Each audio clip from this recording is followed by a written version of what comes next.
You guys, this is all Kyle's mom's fault. Shut up, Cartman. Kyle's mom is the one that started that damn club, and all because she's a big, fat, stupid bitch. Don't say it, Cartman. Well, don't do it, Cartman. Well, I'm warning you. Okay.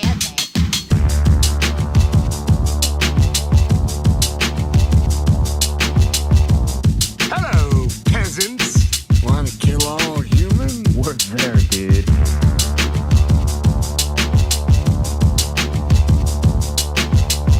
We'd like some money. Yeah, money. Money is cool.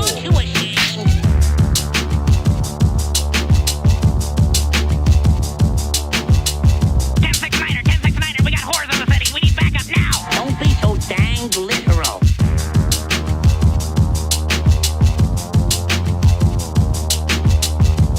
Well, you've got one heck of a nerve. Oh my god! The government is here! Run!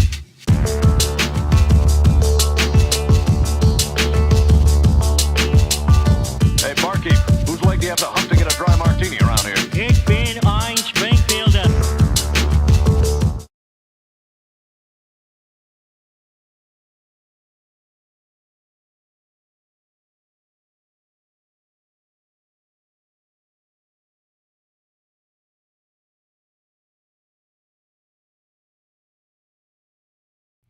Completely cart.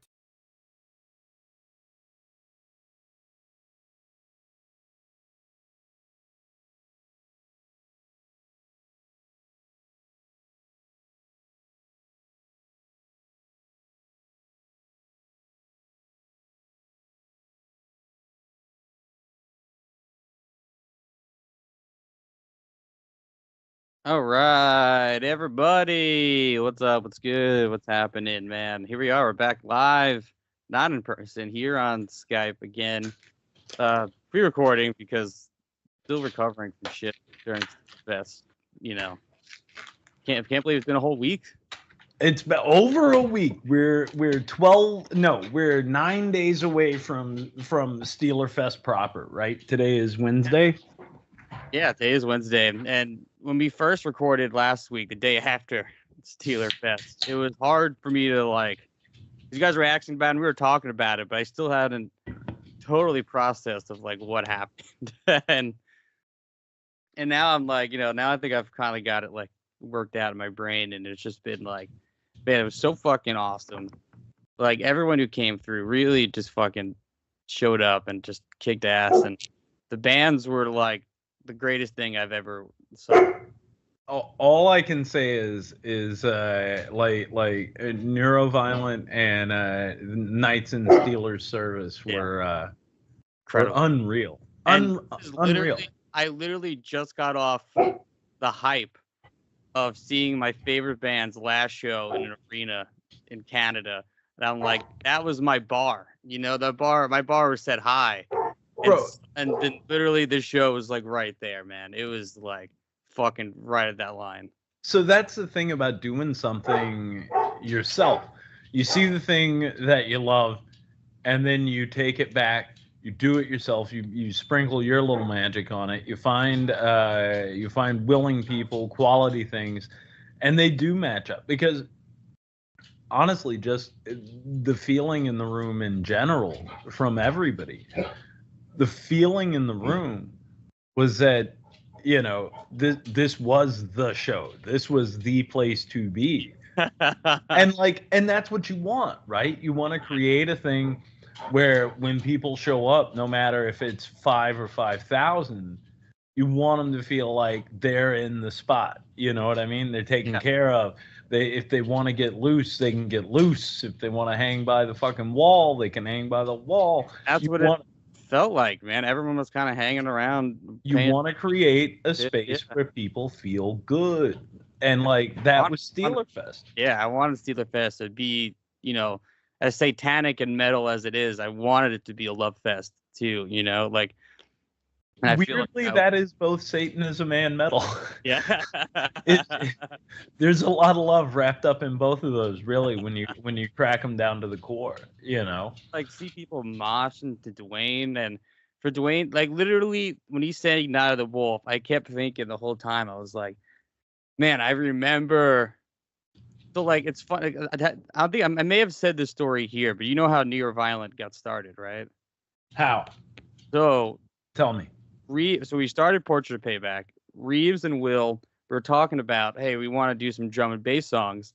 Reeves was gonna play Take Back Drums Up again because we're like, oh, why not? Reeves, do some drums and the beats. That'd be fun and That'd be sick. Yeah. So he's like, yeah. He starts practicing again, and then somehow that led to him because he works with Seeger. So him starting drums again, which we never used. We ended up not doing that for the drum and bass, but because of him rehearsing that led to a conversation with him and Seeger that then bloomed into Neuroviolent, and then they recorded their like demo that they sent me of well, now it's called I'm All Right, which is not Night of the Wolf, but the first demo of that is Night of the Wolf. I recorded, Right. and I was like, can I just use this song? And then from there, it was like, who do we get to sing on it? And we had talked about Brennan, and we had talked about some other people, and then possibly Dwayne. And then I remember just like, I just had a moment of like, I was like, Reeves, we should just get Dwayne. Like, it has to be Dwayne. Like, who else could sing in this song? Why would it not be Dwayne? Yeah. And then, so I remember writing the lyrics on the subway home that day. And then to fast forward to Steeler Fest, to like see it live of a thing that like literally just organically just got like made. And then to have a performance and then people to mosh to it just kind of blew my mind. But bro, it goes even one step beyond that. So like, what was it? 2019, 2020? It may have been or 2021. I forget. It was when the Big Feet played that club and Dwayne came up and did his werewolf outfit, Right. or his werewolf thing. That You was know? So, but wait, you weren't there? No, I was at the You other were- one. That was when I wasn't there. That was literally the one that I missed. Okay, so to see the evolution of Steeler as a frontman from that point Yeah. to now is insane. You know what got me? And, And you I've know what? seen him play. I mean, I know you're talking. I mean, I've seen him other shows they've done where, yeah, it's like really Wild. Yeah. But the thing that gets me the most, and the thing that keeps playing in my head over and over again, is Steeler doing this number. Yeah. I I mean, was watching that video literally 3 seconds ago. bro, I get so hyped. I love like I think it's during the Raining Blood cover. He sticks out his arms and he's just like walking like. Ooh. It's incredible. like, honest to God, and this is how I know we're in the worst timeline, is Steeler is not a worldwide name. That's how I know Getting we're. there. And I said it last week too, man. That fucking venue, I don't want to say fucking, because they were actually really awesome at the end of the day. They were great. I love Yeah. Our Wicked Lady. They were great. But they did write us off in the beginning. They definitely didn't promote us enough. They definitely showed up late. Definitely apologized a lot after. But that's the thing. They literally saw the crowd. They saw Dwayne. The sound guy fucking loved the bands. He wouldn't stop talking about it. He was like, dude, I never had to, like, he said, he was talking about mixing. He was like, I don't even have to mix this. You guys sound like literally perfect. It was like, and so be surprised the venue, and they came through and they apologized. So the world is starting to see it. We're getting there. You know what I mean? Well, That's why we had a Monday, because they didn't trust us. And look at that. We pulled that off on a fucking Monday in February. in February, nonetheless. Yeah. Nonetheless. No, but like, dude, that's the thing. I've been thinking a lot about it. Like, a lot about it. And it fucking, it was just the night you needed it to be. Yeah. Do Everything. you know what I mean? It was just the night you needed it to be. I don't know. I feel like you guys, particularly you and Reeves and Steeler, should be desperately proud of yourselves. Oh, for yeah. what- Yeah. I mean, I've been talking to Steeler a lot since with Reeves. Did you get him as 15? I haven't seen Steeler yet in person. We've been talking, but I haven't seen I haven't Okay. seen Reeves yet either, to be honest. Oh, no shit. I think actually I'm not even sure Reeves is going to be able to walk again. I found out. He still hasn't gotten up. Nah. You notice who neglected to come by before your birthday?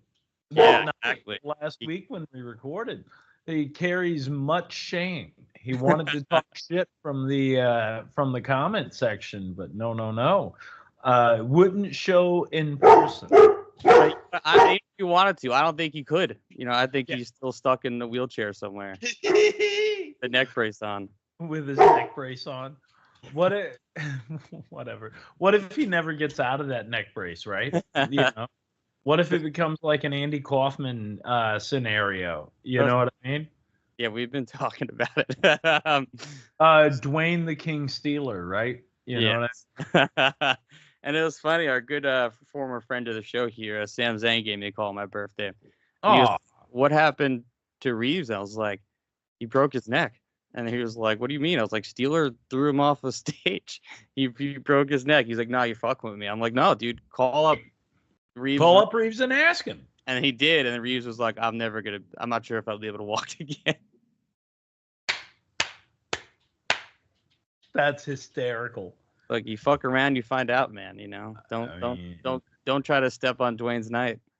All I know is 2026 Steeler Fest is going to be nuts. Hopefully, nuts. The most sickest satanic Saturday of your life. The sickest satanic Saturday of your life. It feels good now, and like I just remember having this moment of being stressed in the beginning because, like I said, they opened up late for us. Yeah. But then, like halfway through the show. We're not even halfway through, but like halfway through Dwayne's, like when he starts doing Night of the Wolf, is when I have this moment of just like, all right, we're here. Like I don't have to like the stress that I had just like it lifts. Away. Yeah, it was just gone. I was like, wow, like, we're just enjoying this now and living in it. That first, like we got there, 5:15ish. They were supposed to open 5:30. It's closer to 6:10 when they open. And then also we told everyone 6:66, which I thought would be an amazing, hilarious thing. But people took that as I'm going to show up at 6 o'clock. We had people there, and I'm like talking to Reeves. I'm like, fuck, dude, I don't even know if these people pay tickets yet. Motherfuckers can't even tell time, bro, is the thing. Nobody understands 60 minutes in an hour anymore. Like, unless your watch says it digitally. Let's see, 7:06 p.m. Dummies. But whatever. There are people. They're nice. It was funny for the venues, like, we got to kick everyone out so we can do the tickets. So it was fun to, I think Seeger went on the mic and we just kicked everybody out. Get the fuck out! So the big thing there too, like, this is the thing. So that had to have been stressful already. You know, that's a stressor. You get people in, now you shove them back out the door. Like that, all that is stress. But the thing is, where I can see it settling down for you at the very least is like the second the first band goes on, like you can look at your crowd and you can tell like, okay, we've done well. You know what I mean? And then it's like the band gets through a song, everybody cheers, everybody's happy, fucking people are moving, like it's getting to be a thing. And that's where you can start to drop. It's got to be after the first song, just to know that things are going off, that the show is actually moving. It's the same thing with like live theater. You know what I mean? Once those lights come on and the first monologue is done, I mean, the rest of the show is, you know, it's a cakewalk for the people who put it together. Like, until then, you get until cleanup, you get to rest. Yeah. Luckily, the cleanup wasn't that bad. I was a little nervous about it before because we were doing some blood, but shout out to the blood that I had for a little too long. It was a lot stickier than it was like wet. So like it was able to stick to Dwayne, but luckily didn't like, you know, it didn't spew it anywhere, which is it didn't splatter out. And the one thing I was nervous too about was, you know, obviously we talked about Reeves' table spot, because also I didn't tell the venue prior, and it was more because I knew how we were going to do it, and if I would just say that in an email, it would come off, I feel like, as a way bigger, scary As a way thing. bigger stunt. Yeah. Yeah, and they would be like, well, we don't have insurance. You know, it would get to this whole thing. I was like, well, but, you know, we've done this a bunch. It's like not even, we're going to have a crash. And, you know, for me to explain all that, it would be way easier to just do it and then ask for forgiveness later. And it would be the last thing we do. So if we get kicked out, it would. So if you get kicked out, you get kicked out right at the end, buddy. Like, that's how. Loved it, man. They did not care at all about it. They thought it was hilarious. Apparently the bartender was a wrestling fan, so that made it even better. See, so like there's a lot of fun there. You know what I mean? They might ask you next time if you're gonna do another table spot. but at the end of the day, like, what'd you guys show them? You showed a local venue that you can put on a show, you can get people in the door, you can pack it, and then fucking, like, you can put, nobody gets hurt, there's no arguments, there's no fights, there's no obnoxious people. Like, to a venue, seeing that right there, that to me, if that were my club, it'd be an open door fucking policy. Whatever you guys want. Now, they were, you know, lack of a better term, they were sucking our dicks after, and then because they saw what we pulled through in a Monday night, and like I said, our wicked ladies go through their own issues of like closing down. They were like, "You guys like really helped us out on this Monday." And I was like, "Damn, that's awesome." It's just made it all feel better. And like, I don't know, man. I got a kick out of that spot. I had never been. Such a good time. But what, other than post Steeler Fest glow, what has been going on up in Brooklyn last week? You've just been bumming around the house, staying in your jammies? Basically. Like, I don't know, you know, after a couple of days after Steeler Fest, you were here for like a day or two. It was just like, we're going to hang around and just kind of get back to the thing. Yeah, well, in the next couple of days, it was like, all right, how much, I had to do an inventory of what we have left and figure out what I'm returning. And but now it's like, my life feels like settled. And I start work again next week, and it just, like, I'm finally, like, back to normal. Back to normal. So what did, real quick, what did you get into for your birthday, man? Oh, I guess, so after the crazy week of, you know, going to Canada, Steeler Fest, and live Toonular on my couch, I decided I was going to make my birthday a little smaller, and I just went to see my grandpa, and we watched Payback and ate ice cream cake.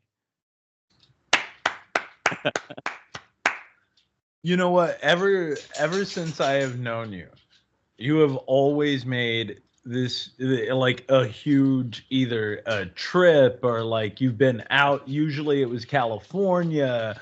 You know, you were making these big birthday runs. Now that you put a little salt in your pepper there, just chilling with your grandpa, watching a thing that you've done and eating ice cream cake, huh?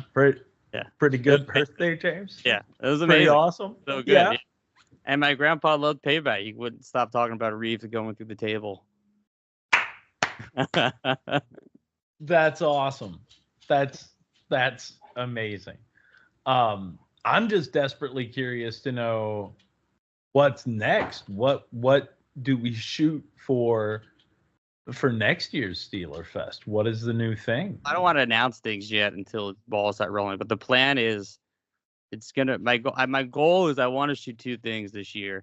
One, if we do Parabellum, it may or may Portrait of Parabellum, the sequel. It may or may not be finished in time, but at least we'll have like footage to play. But Dwayne has a script that's pretty straightforward and it's been pretty good. It's She-Wolf Fever that I also want to make, because that's a pretty straightforward script. I think we could shoot pretty fast and we can make it happen. So that's kind of the plan, is to have both those completely done, or at least have She-Wolf Fever and Parabellum footage to play. I can't, here's the other crazy fucking thing. To go from Bloodstab, like reading Bloodstab, knowing that She-Wolf Fever was written in and around that same time period, to the fact that we're finally getting to She-Wolf Fever, is beyond wild to me. And a You know journey. what I mean? Hey, that happens sometimes with scripts. You know, you gotta let it sit for a little bit and then make. They it happen. have to marinate, dude. They really have to marinate. You've got to put some thought into it. You got to figure it all out. Like, it's good stuff, dude. Like, Yeah. I'm very excited. Yeah, and I never expected this kind of journey with Dwayne. Even when I before Payback and after Bloodstep, and it was after June to like pretty much Payback. There's like a little gap there where I was like, I want to do something else just to see where I can go. And full circle, I came right back to Dwayne, and just this is where I belong. You know. Yeah, no, it makes so much sense. It makes so much sense to and the thing is it's like you wouldn't do it for just anybody. You know No. what I mean? There's something there's a quality there. And it's one of those things where it's like more people need to be aware of this guy. More people need to purchase his art. More people need to celebrate Twain Steeler. It reminds you of this quote that the director of John Wick talks about, Chad Stahelski. He talks about Keanu Reeves. And he was like, you can make the coolest action movie ever with all of the best Jackie Chan stunt teams. You can have a cool-ass character that's sick to look at. But if you don't have a person you can get behind, it's all kind of meaningless. It's nothing. It's nothing. And like again, we've said it 1,000 times over, and we'll continue to say it. But Dwayne is that guy. At least in like our group. Yeah. Dwayne is that guy. And he proved it at Steelerfest. Oh, goddamn. Oh, that man's got an army. That man's got an army. But no, that's good though. So great event. How did you feel? First time ever, James. All four on one couch. Oh, that was amazing. I wasn't expecting it. It was funny because Leo is telling me before at Steelerfest, he was like, "Oh, I gotta leave early. I can't see Payback." And I was like, "Oh, I was just trying to just convince him to stay." He's like, "No, I'll watch it at your place." And I was like, "Okay." Yeah, I guess come by, whenever. He's like, and then he said it like 3 more times. He's like, "Oh, we'll watch at your place." I was like, "Okay." And I'm like, "All right, I guess we'll come by at some point. Then we'll watch." I literally didn't process in my brain that he was coming over the next. Like it literally just even. And I guess maybe you guys have told me, but I don't remember. I told you when you were very drunk, like near the end of the night, very near the end of the night. Yeah, like. You were running on pure adrenaline and booze. That was a fun karaoke. But yeah, so it was a bit of a shock. And I mean, Nicole had a weird reaction. She was like, "Why are you acting weird?" And I was like, I just I didn't know what the fuck was going on. Like I'm literally sitting there, and then Leo's like, "Oh, I gotta leave." I'm like, "What the fuck is happening right now?" Like, how many mics do I set up? I fucking love it. Yeah. No, dude. So that's how we do it. That's exactly how we do it. Honestly, the episode was great. It really was just like, this is what I've always wanted the show to be. There's all of us hanging around. And we did Secret Chirpy, which was great. Secret Chirpy. It never gets better than Secret Chirpy. I think Secret Chirpy, no matter what, should always be a thing that's on the back burner. We have someone who hasn't seen it. I mean, for real, right? For real. And it always like going forward, I feel like it should be a couch thing. Yeah, so far I've always watched it on the couch. You know what I'm saying? Yeah. Like it should be a couch thing. So but no, yeah, dude. That was an amazing show, man. Thanks for, you set that up, so. Yeah. Produced. But how's your life post Steelerfest? I got back to town and I went to the Trauma building the day after. We went and we shot a thing for Trauma Now. We've got a whole bunch of screenings coming up. But dude, I got back into town and I've kept it kind of quiet. I've been doing some stuff with my dad. We've got a property that we're cleaning up and getting ready to flip. I've been double checking some rentals. Just kind of, it's been mellow, and low key working on Camp Noodaway. So we've been talking to people. We're scheduling a reading for next week. So ought to be interesting. Ought to be very interesting. I'm waiting for to do his nude audition in the living room. I say what? I'm waiting for Connor to do his nude audition in the living room. I can't wait. I, honest to God, can't wait. That's actually proving to be the weirdest part of the whole thing. You know what I mean? Making your friends be naked? At some point, you have to, though, right? Like, that's the thing. I'm surprised you're saying that's the weirdest part. I figured that's it's delightful. It's, don't get me wrong, it's delightful. Yeah. But then at the same time, it's also like one of those deals where it's like, hey, we're about to break a seal. I mean, granted, I've already seen pretty much all my friends' penises, so. I mean, I think you and I are the last holdouts, James. Yeah. And no one's my penis. Although you did. Now, I will you've say. You've seen the tip of my penis. I've seen the tip of your penis. Just the tip. Just the tip. Shroom head? But no, dude, it's been like it's been mellow. It's been like a lot of work. So like low key, I'm continuing to storyboard. We're talking to people. We've got a read coming up. We've got a bunch of people involved in that. So like wheels are slowly turning. That's how it is, man. Pre-production is slow. I think a lot of times, that's what makes a lot of indie movies suck.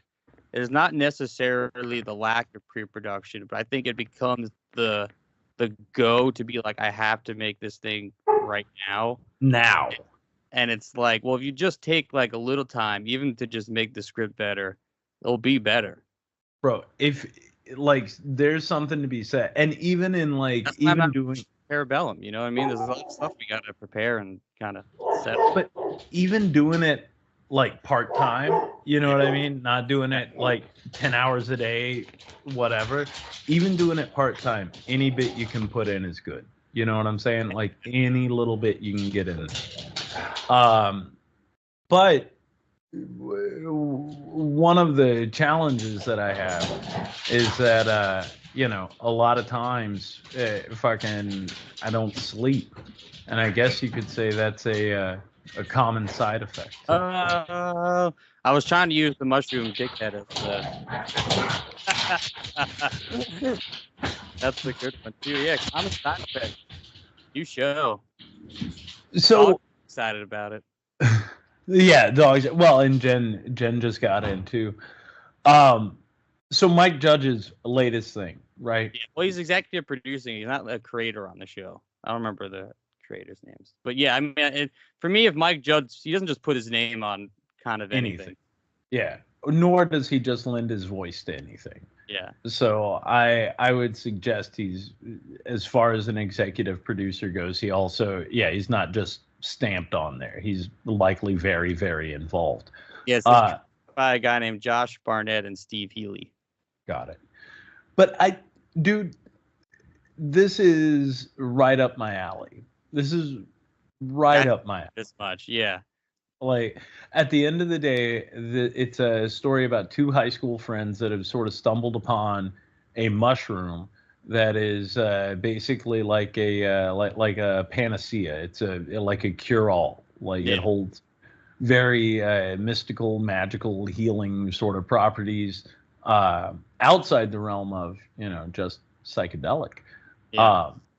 And the whole nuts and bolts of this is that it cures in an instant. Even if you've been impaled, blown in half, got bullets all in you, doesn't matter.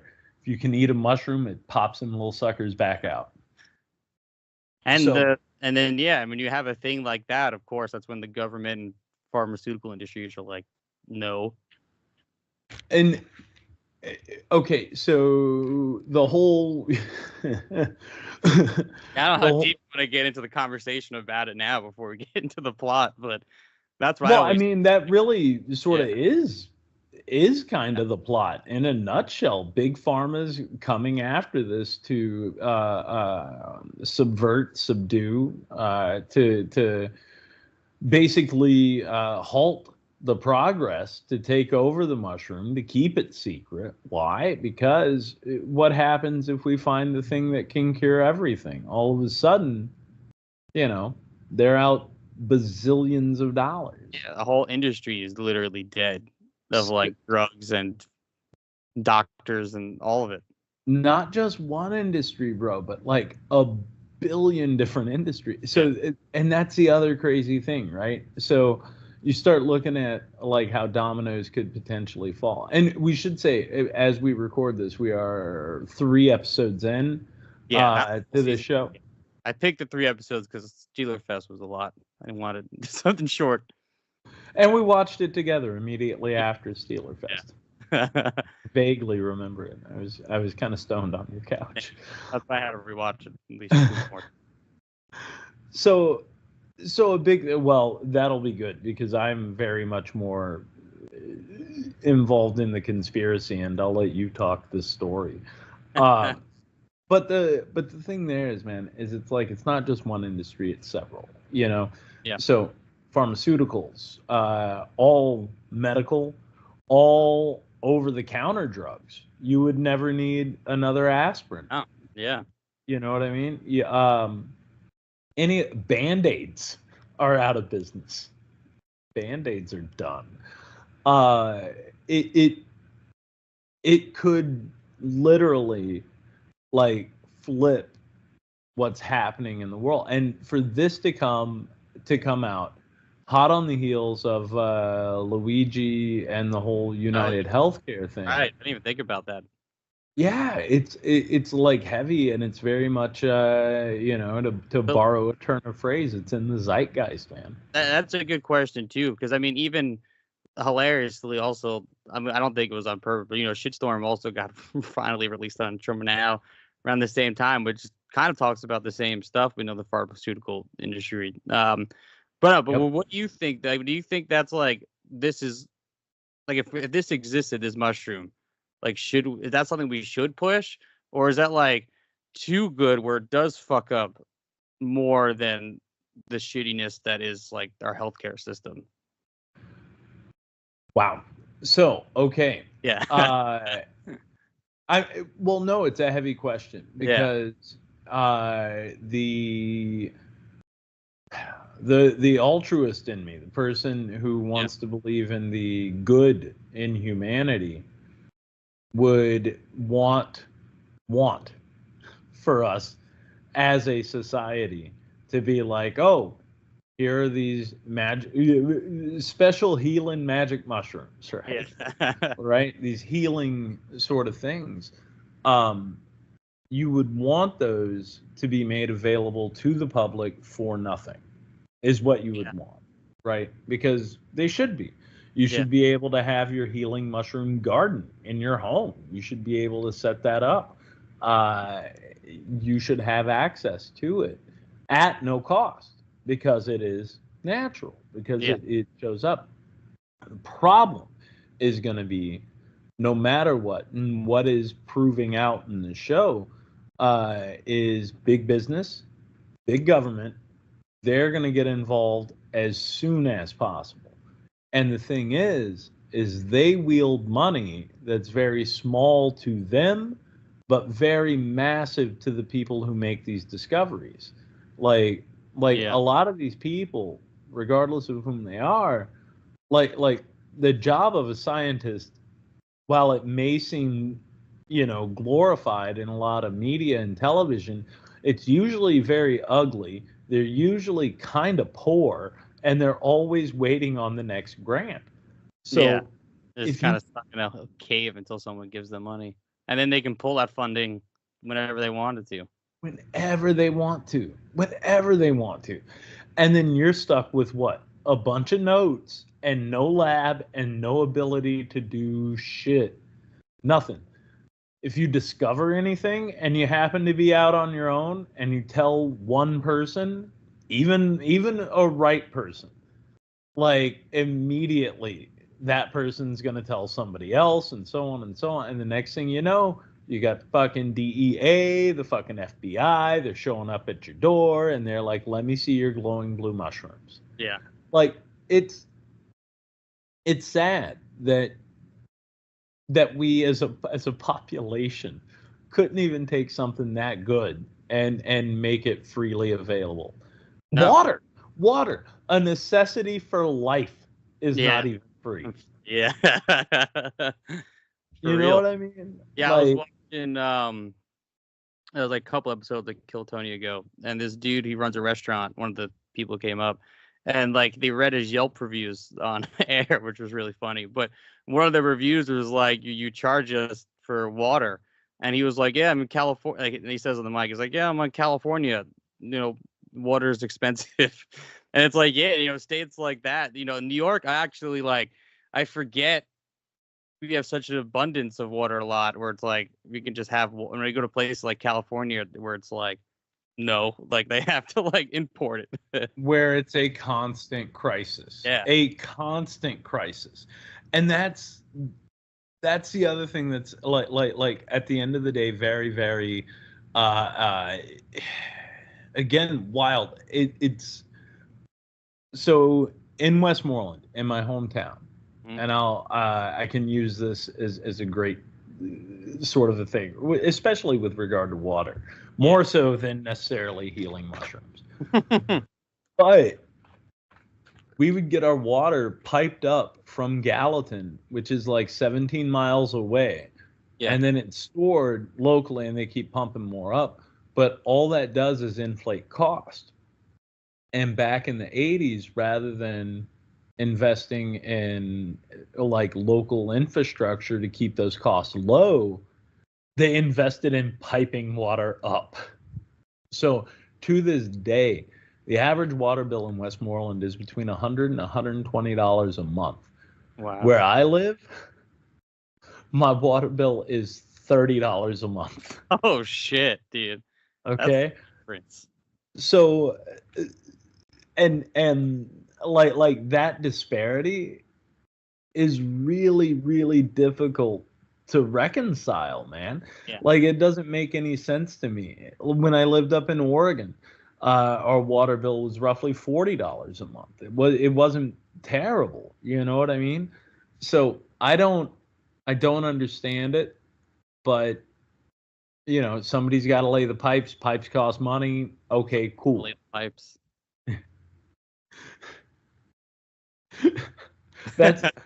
That's really what you're doing next week. You're not going back to work. You're gonna go lay pipe. I know you. But that's, you see what I mean? Yeah. And but that's, I guess, bring it back to the mushrooms. I mean, that's how it all kind of comes down at the end of the day. It's like, yeah, you can't just have it. You know, you're still gonna have to fucking pay for something just to have it exist in your life that you need. Harvesting, farming, fucking, you know what I'm saying? Like that kind of shit is gonna be that's gonna be the big stuff. Yeah. So it's one of those deals where like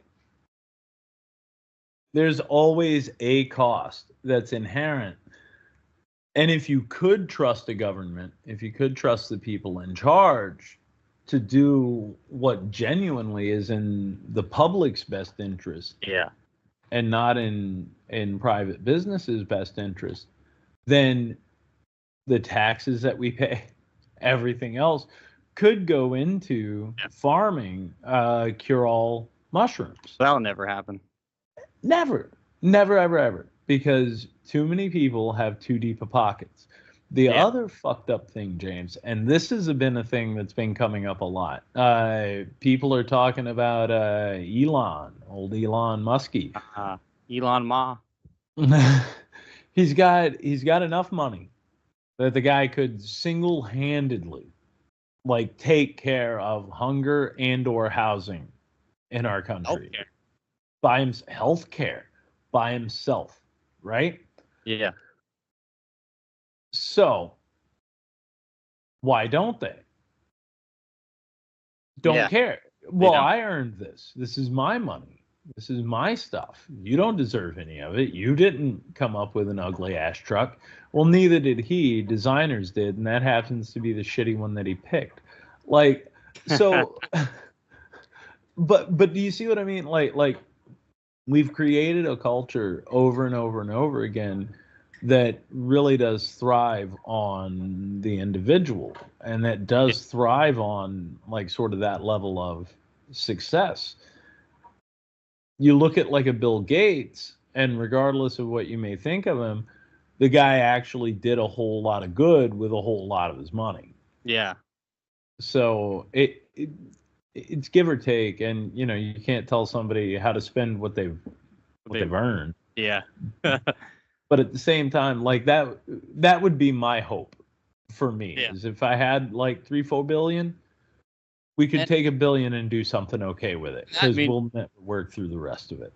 Even though the show is, fiction, I mean, it is always, I feel like it's been a conversation, at least in my lifetime, for a while, but what mushrooms and psychedelics, or even like any psychedelics, do to, as like, even because today a lot of people do it as microdosing. They say that it helps depression, anxiety. What other stuff could this shit like actually cure if you put all that money into that instead of, Ozempic, or, whatever other pills that give you these crazy side effects, Right. Instead of, we'll prescribe you a pill that'll make you shit blood, and then we'll prescribe you another pill that, it'll take care of the blood shitting, but then now you're fucking whatever, something else terrible is happening to you. Yeah, no, not to get too serious early on the show, but like that's actually part of how my dad died. I mean, he had his own other health issues with like he had stomach ulcers and stuff like that. But Right. and he also had arthritis. So he was like taking meds to help one thing that would lead to like another side effect, and then he had to get prescribed like another medication to the point where like literally just like he like eventually died of sepsis because it destroyed his. It destroyed his body's ability to kind of fight back. Yeah. Wow, dude, that's fucked up. That's fucked up. Yeah. And you know what? It's nothing for people to be on like 12 to 14 different medications. Yeah. Do you know what I mean? Like, seriously. Like, you talk to people, particularly as they get older, and they've got their heart pills, their diabetes pills, they've got their brain pills, they've got fucking, you know what I mean? It's just, it's this ongoing, like, never-ending sort of cycle. And the second you get into that shit, it's over, Johnny. It's like, it's no good. It's no good at all. And again, sometimes I hear some of these like hippie fucks, and I'm like, you're not real. That's not true. They're like, you just breathe in this sage, and it just like clears your aura and bullshit, and then you're cancer free, whatever. No, it smells nice, yes. Yeah. But no, it does nothing for you. It does nothing. It does nothing, James. But so okay. A broader sort of and okay, well, we'll take it back to cartoons because we'll continue this for a minute. Yeah. I like the questions, I like the anime. Well, we're gonna get back to them, but just real quick to touch on, common side effects. To touch on it, the animation is interesting. Like the art style is. I didn't like it at first, but it grew on me. I actually do like it. Yeah, that's the same. The characters look a little odd. Yeah. A little different.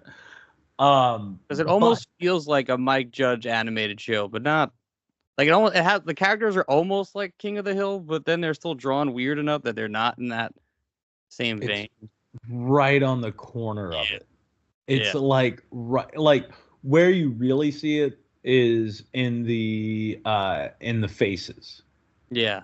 That's what I think. I think you really see like a Mike Judgy touch. Because even the character that Mike Judge's voices kind of looks like Hank Hill. Yeah. Looks just like Hank Hill. Little older, little fatter. But that's the thing though. And so there comes the familiarity with the people that are bringing it to you. It does have a sense of this is a thing that I've seen. It does have the sense of like it's comfortable. Like you feel like you know it when you watch it. And I like that. I like that.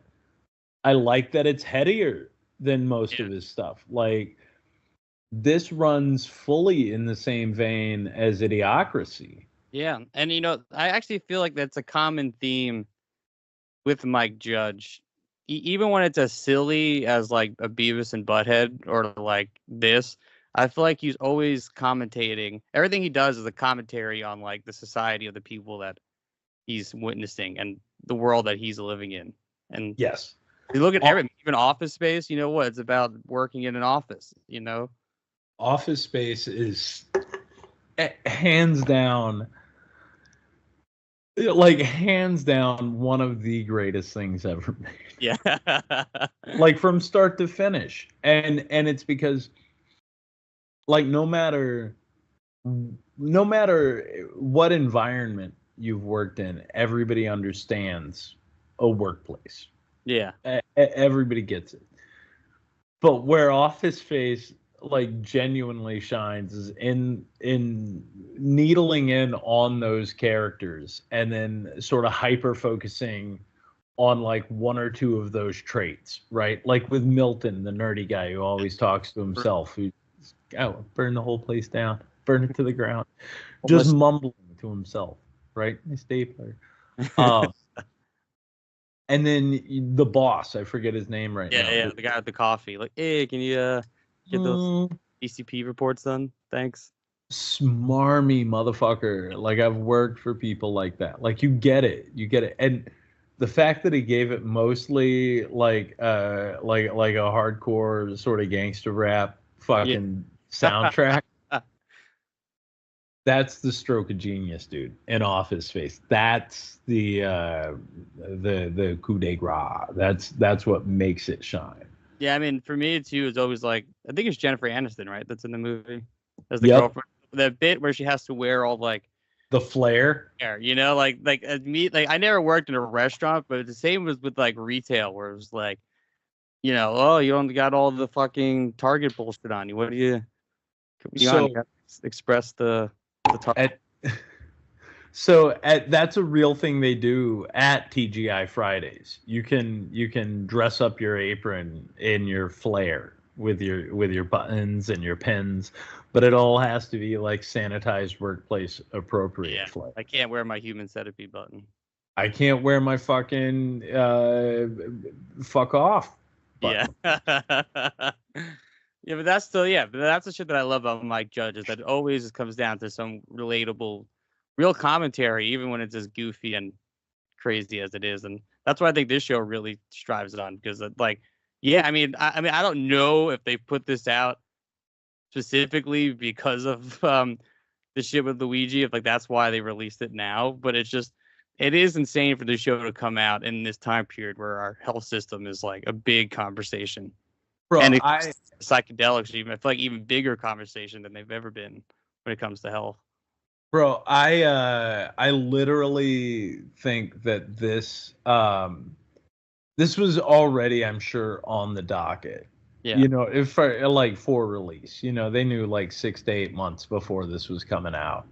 It just happened to coincide. I think that's I mean, this conversation about healthcare has been going on for forever. It just took one guy to shoot someone to really make somebody pay attention. Yeah. Even like besides the government and the shrooms, the people still also feel very real. I mean, when you see like the main girl that he's like friends with, I have her name somewhere over here, but like the girls from high school, Frances, I love that we like cut to just her hanging out with her boyfriend, and he's just on just like VR, just kind of like talking about, oh, can you go just pick me up this whatever, know. And it's like there's just like this really normalness to it that like really grounds the show. That really fucking just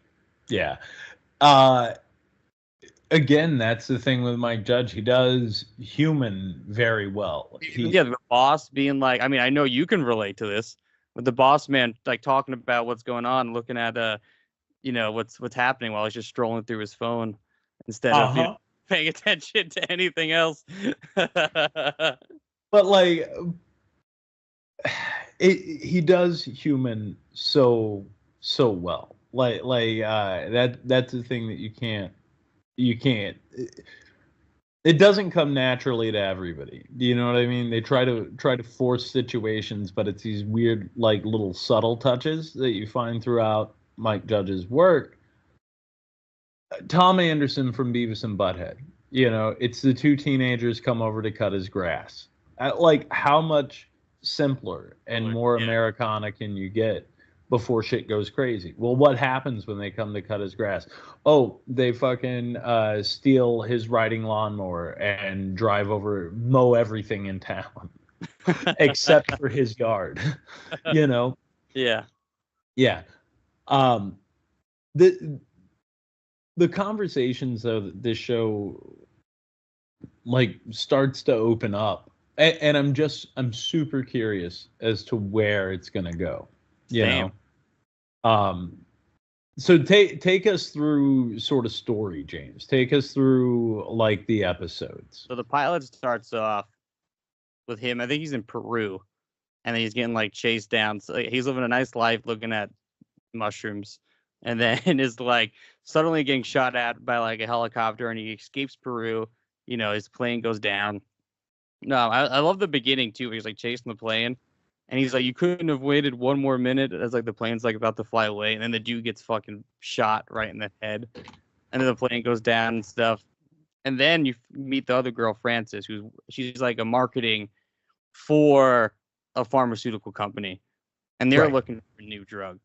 But then you find out also in the pilot that the pharmaceutical company that is like part of the reason why these shrooms were made, because they were dumping. Like whatever they're dumping from their facility is getting dumped into the water in Peru.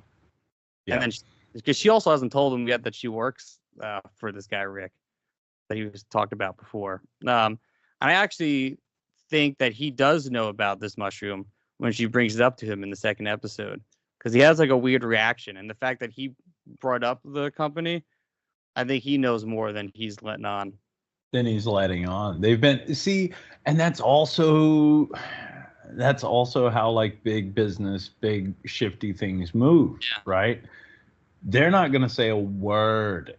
They're gonna wait until you come to them. And there's a big thing in the show where they always talk about they, even when it goes to like when it's the main actor. What the fuck, the main character's name? I just looked it up. I forgot his name. Fucking Marshall. When he's talking about it, he says they, and then she's like, "Who's they?" And then when she's talking to her boss, he's saying they. And then when we go to like the government people, they're also saying they. And it was like, what's who is really the line here of the lineage? Like who are they? Who are these people that are like, no, we can't do this? So the government is trying to like, we have to listen to these people. So here's the thing.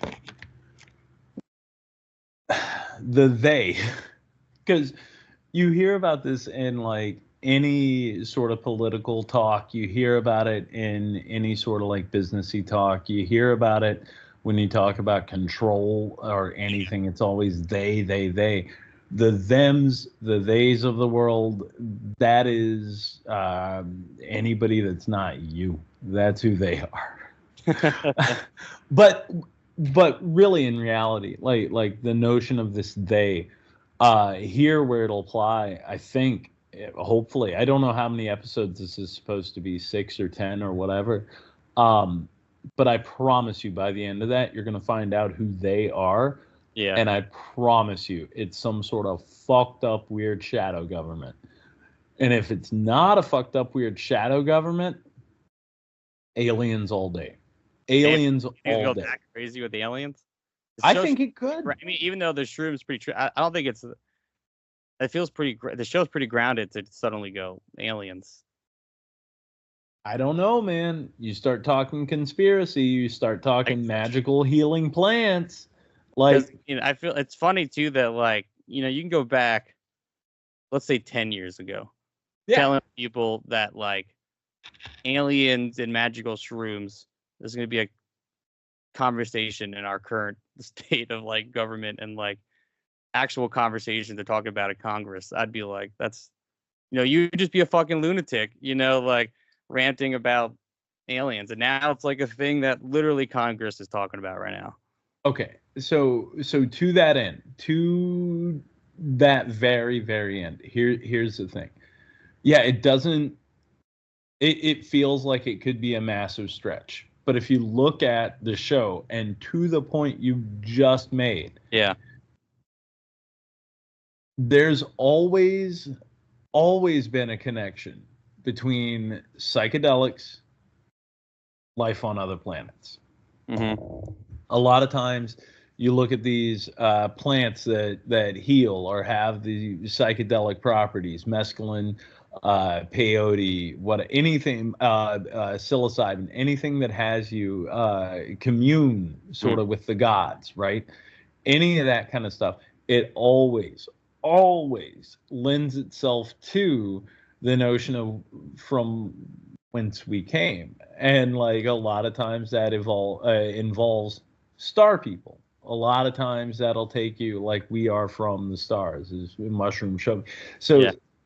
To think that aliens is a far reach in this show, it's not that far. I guess you're not wrong. Far. All right, I see it. And if we're already at a point to where we have these magical healing mushrooms, and we already know the government's involved, and we already know there's still yet another party, I mean, okay, maybe it's China, is they. So I was taking they as maybe it was like this, not necessarily even a shadow government, but like a corporate circle of people. Now, that's also deep conspiracy stuff, like a Bilderberger group, right? Yeah. So, okay, great. We take that up one step to the Bilderbergers, to the Rothschilds, to those types in this show. Do you know what you're one step away from at that point? Aliens. Lizard people. Yeah. 100%. Aliens, lizard people. And maybe it's a cliffhanger for a season 2 as we find out who they are. But like, I got good money. We're getting it. Like, I got $5 for you, man. I got 5. If this doesn't get to lizard people, all right, we'll get there. I'll got $5. This clip, like when we did Masters of the Universe. Yes, 100% yes. But I think that's where it's going. So we get to like episode 2. And you get, or maybe it's episode 3, I forget which one. But he meets his like old pal, Hildy. Yeah. Old old lady mushroom head like he is. And fucking, I love that like she has a turn in it. And that to me also asks another question of like, well, here's a person that's full on hippie mushroom. We have to get this mushroom. And then she wants to take it from him. So it's like, here's his other side that's not the government that's now like, no, we want to have this mushroom. And that's like a really interesting conversation because then it's like, well, I thought are you not on the side of this universal thing? Or are you just trying to also profit off it now because you have it? Greed, man. It's inherent. Like it's built in. And like, that's the other thing. So she might be an old mushroom head. She might be the one that got him started, old friend, all of this stuff.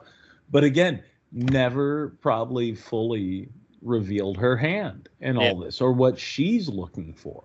Do you know what I mean?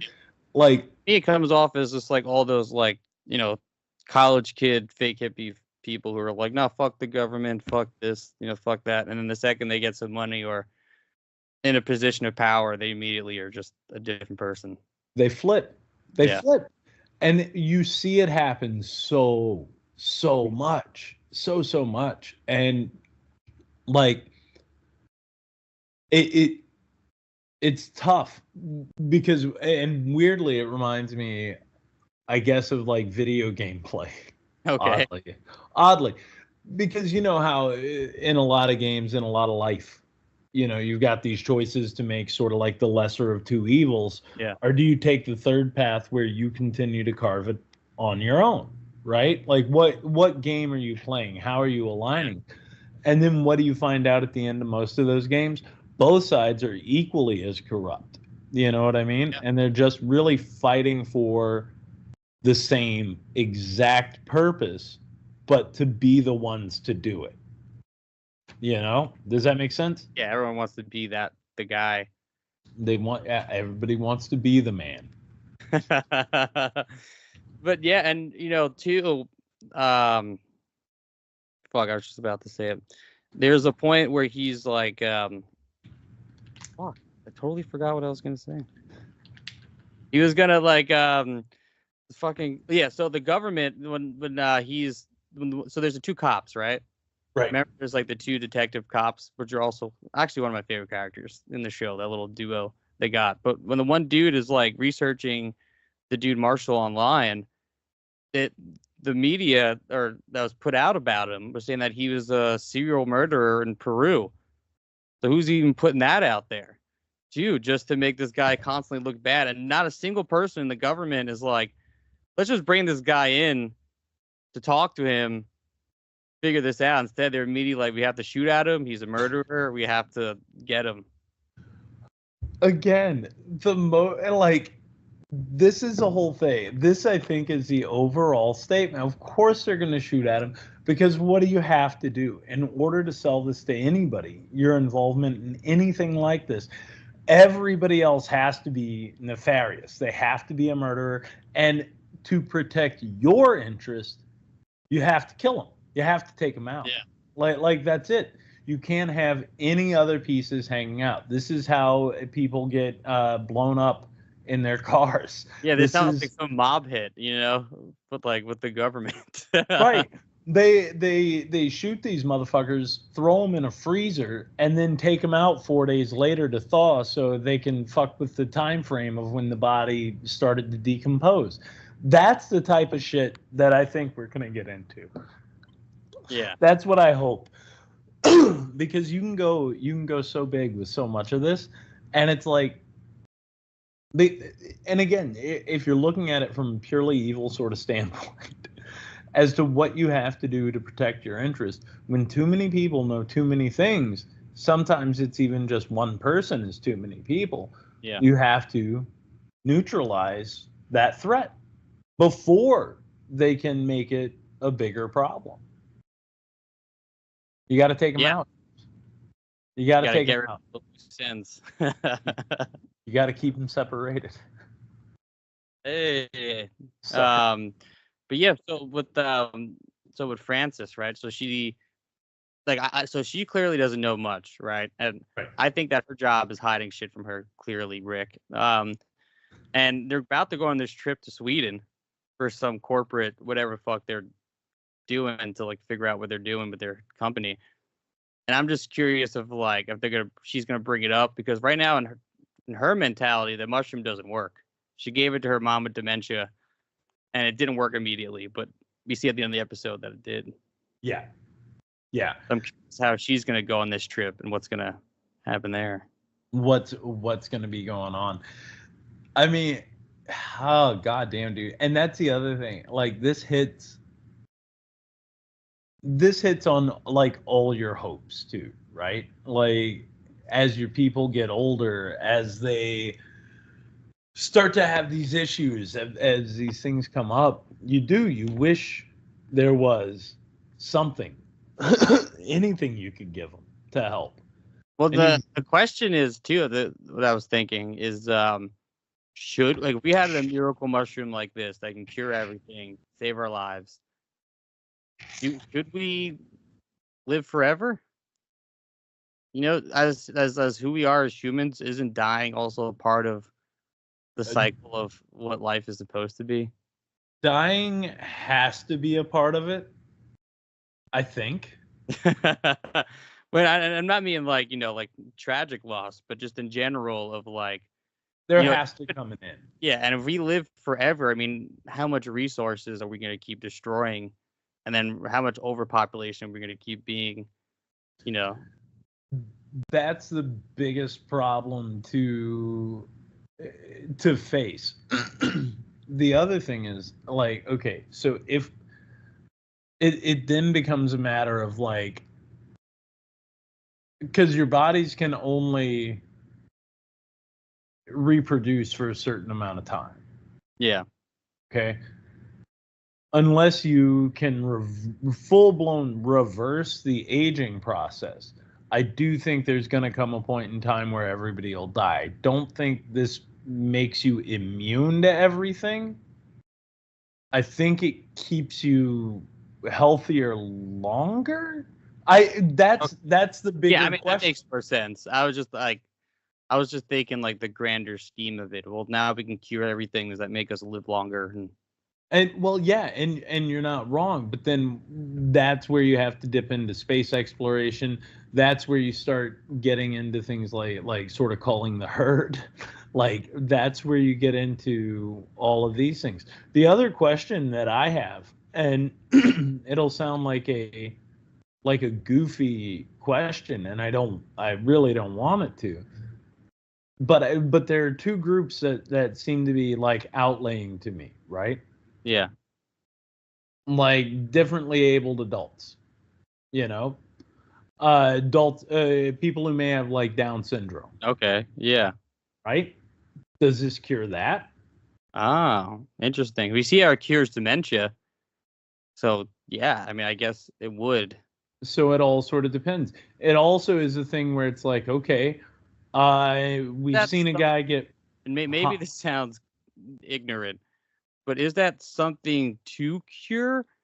You know what I mean? Where it's like That's a dementia, good question. where it's like you're getting sick, but like you're kind of born a certain way. Is that even like Well, like here comes my next question. Okay. Because we've seen it heal a wound immediately, Yeah. right? A murderous wound, a fatal wound. Yeah. We've seen it heal One dude right who away. in his car, which is also one of my favorite lines. He's like, "What do you mean I don't work? I clean up your dog shit every day," and then crashes his car. What about people born without limbs? Oh yeah. Right? Like what if and this gets dark, but let it, because it's a good question. Like, what about you hear those kids born with like their organs on the outside of them? Oh yeah. Do you give them a little like? Do you crush up some mushroom in their fucking first thing of formula? Can you inject it in them? Like, what does that look like? Yeah, I guess like what is the healingness that it's doing? Because like if you're born a certain way, Right. it's not Like- necessarily a disease or a wound that it's fighting. It's Right. just, Right, exactly. So like, and that's the thing. I don't like. Dementia is a natural part of the aging process, right? Well, maybe not for everyone, but it's a thing that happens to you. Mhm. Like Down syndrome, I don't know. I don't think it's not caused by having a virus. It's caused by an extra chromosome, right? Yeah. Like, so there's the question. Like, it doesn't seem to rework your DNA. It doesn't seem to rework those things, but it seems to handle afflictions. So I don't know. So if you're born without an arm versus you get your arm chopped off, if you're just born without an arm, you're fucked, no matter how many mushrooms you eat. Yeah. I mean, we haven't seen it regrow any limbs. We don't know if it even does that, if it would just, cauterize the wound or regrow your arm. Right. So, I mean, there's... I would love to see what happens if you get, like, beheaded. Bloop, little tiny... It'll be like when Will Smith blows that guy's head off in Men in Black, and it just bloop, grows up another one, It'll be just like that. Yeah. But on the whole, this, like... I don't know.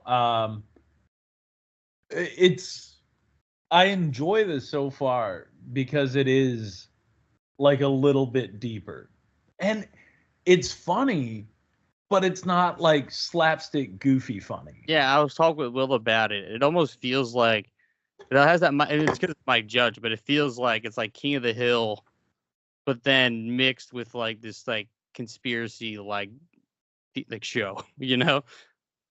Right. And King of the Hill way more so than like Beavis and Butthead as far as like reality and like believability go with the so American. dry, and like the way they talk is so like normal, but then the way they say it, like it becomes funny how they're interacting with each other. And the things they say. Yeah. That's the other thing. In the delivery, I think that's another one of Mike Judge's like real charms in what he does. Yeah. Is everything feels so conversational. And even when these people pop off with something very funny, very, very funny, they deliver it in a way that feels like it's not like they're delivering for a punchline. Yeah. You know what I mean? It feels like you're talking to a guy and they just pop off with something funny and the conversation keeps rolling. You know, it's just like how they talk. The dinner scene or lunch scene, whatever, where it's like Rick is talking to Francis and they're like having whatever conversation. The waiter brings over this like black goop on a plate. And like in the middle of their conversation, Rick's like, I don't want to eat this. Do you want this? Yeah, like, right. I don't want this. And then later he's like, oh, yeah, go take the Bentley and go drive over there. And she's like, but I've been drinking wine. He's like, it's white wine. You're fine. And then she's like, that's the one I loved. I thought that was hysterical. 2 glasses of white wine. You're fine. Like, what are you talking about? It's so funny. But yeah, dude, anything anymore. I just like something that I have really sort of 2 ends of the spectrum. I like something that I can just tune out entirely to, you know, like just have on in the background, checking, looking at pretty colors or whatever.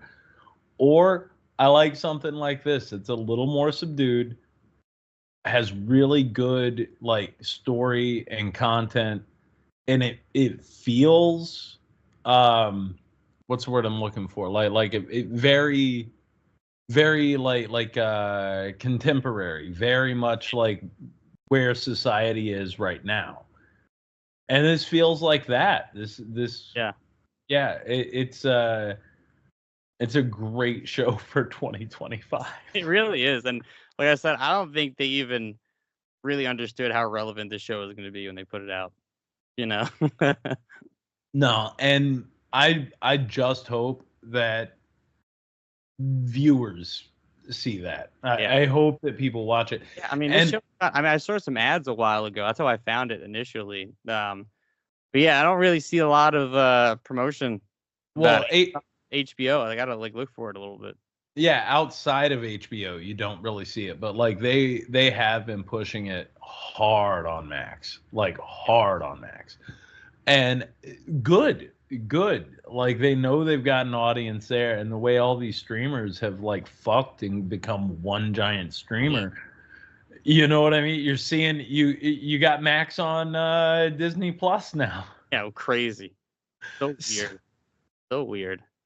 So like that's another, I mean, I guess you could take what this show is giving us and then extrapolate and apply to what's going on with like streaming and what's going on in other industry outside of this. But it's I mean, that's really the scary thing that this show talks about, is what industry and really what these corporate companies are doing. I mean, it's really actually fucking insane.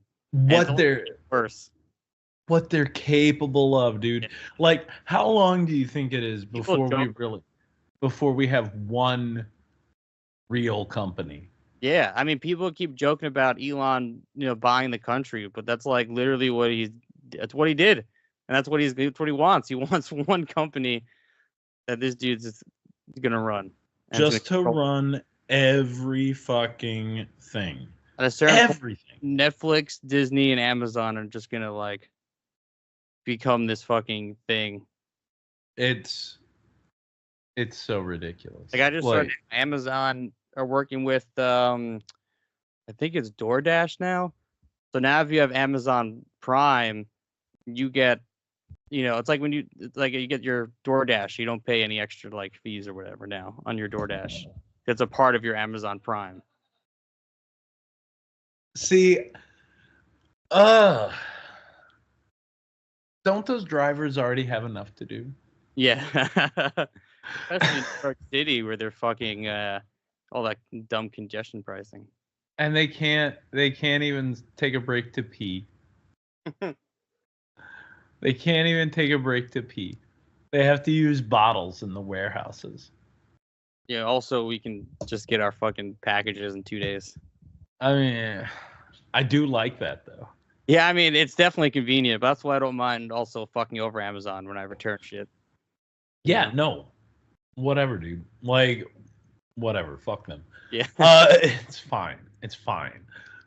But all of that aside, James, all of that aside, with only 3 episodes and a mile to go and nowhere with a story, like to not know exactly where we are. Yeah. What are you thinking on this? What do you like? I feel like we're getting to that point. Yes, let me pull it up. Yeah, I'm gonna give this show a. Here it is. Oh, it didn't play. No. Oh, what the hell? Oh, I'm on the wrong setting. There we go.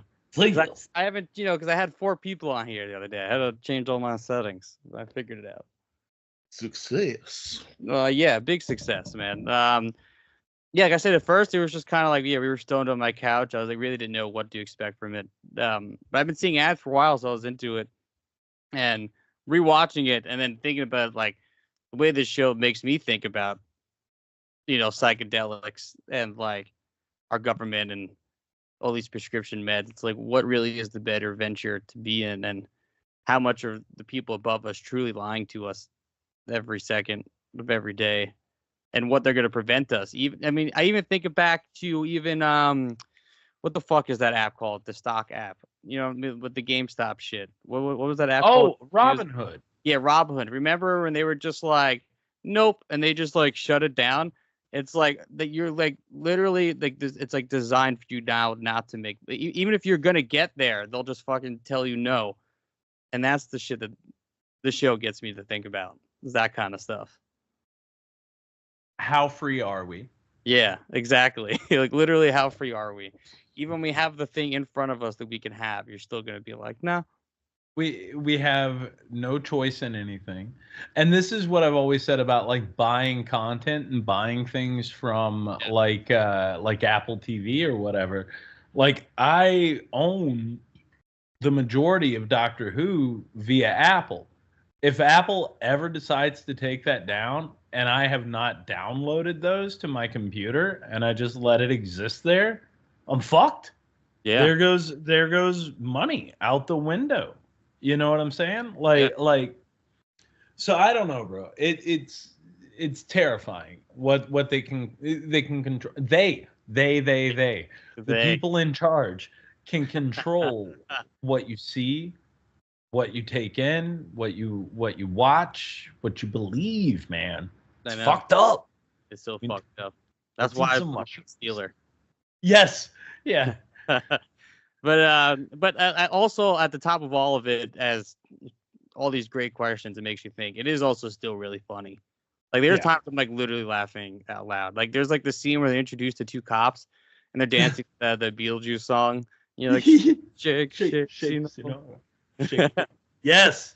Or like later too, she gets stood up on her date, the female cop, and then they come back and they both are holding coffees for each other. Right. One cop was like, it's Thursday. And then she was like, yeah, it's Thursday. And he's like, oh, it's your day to get us coffee. And then they just like, well, I guess we got extra coffee now. And then just like switch hands with the coffees. It's just, I don't know. That shit's funny. Again, though, that's what I'm saying about these little human moments. Yeah. Because that's happened to you. Yeah. It's happened to me. Yeah. In the middle of serious shit, that's happened to me. Yeah. Whatever. What do you got for us? No, so far, man, definite success all day long. Success. All day long. I don't know. I'm very curious to see where this goes. And this this will be a weekly watch for me as it comes up because I don't know. I'm vested at this point. Yeah, I don't think there's gonna be many episodes. Let's see if it says anywhere. Because Connor, I think there's only gonna be like, they're gonna have 10 episodes, so it's a full season. Okay, full season. Then, dude, done. I'm there. I'm with it. Oh, the last episode is called Raid. Ooh. That's what I'm telling you, James. It's gonna get to aliens. It's an alien raid. I promise you. I promise you. Yeah, such a sick show. All into it. Mike Judge is one of my favorite people ever. Silicon Valley is one of my favorite shows ever. Beavis and Butthead, King of the. I mean, everything Mike Judge. I literally have never watched anything that Mike Judge has made that I've just not liked. And yeah, everything he's touched. I mean, yeah, we kind of talked about it earlier when he talked about music, and even this show, Mike Judge, like every time he does a thing, like also the music is always very prevalent in what's happening. Well, it helps make it. It helps sell the whole thing. You know what I'm saying? Like, the music is arguably like the music in a Mike Judge thing is as much a character as anything else. That dude must listen to so much music. And that started with Beavis and Butthead at least in the form of the music videos, you know. The music for the show was at what is it? Part of it Tells Bells, and then I forget what the other sort of main theme is, but like no matter what, it always sets a mood. You always know what you're doing with it. Yeah, well, one of my favorite jokes too from Silicon Valley. There's a character, Rich Hammond, who's like a really douchey rich guy. Like, you know, he drives like a Lambo, wears like Ed Hardy t-shirts and like, you know, like bedazzled jeans and shit like that. And there's like a scene where he just like he's going to pick up his kid at elementary school, and he's like, oh fuck, I'm at the wrong school, and then like starts his car, and then like Last Resort by Papa Roach is just blasting from his Lamborghini, and he like up, and it's the funniest thing. Like, I mean, you can set a tone, and it changes character. It changes how you feel about a character when you know what they're listening to in their Lambo. Exactly. Yeah, like that's the whole thing, bro. But so that's, but no side effects. Success. I gotta. But with that, James, success. What are we watching? What are we watching for next week? So this one's kind of an interesting one, actually. I've never seen this movie. It's considered the most violent kids movie ever made. It came out in 1978. It's a Watership Down. I haven't seen Watership Down. It's about bunnies. It's literally about bunnies. Aww. And apparently it's supposed to be like a reference, I think, to like World War II or something. But it was made as a kids movie. It's rated PG, but apparently there's a very bloody, insane like war between these bunnies, and the whole movie is bunny's perspective. I'm so fucking there for it. It's on Max. So yeah, I'll do more research, but I've always heard about this movie, and it just one of those movies that freaked out a lot of children when they tried to put it in theaters, and like it didn't go over. When did it come out? 1978. Got it. Okay. Watership Down, available on Max. Yeah. Yes, the whole thing is in a bunny perspective. I'm excited. This should be a good time, dude. All right. Well, until next week, let's get the fuck out of here. Deuces.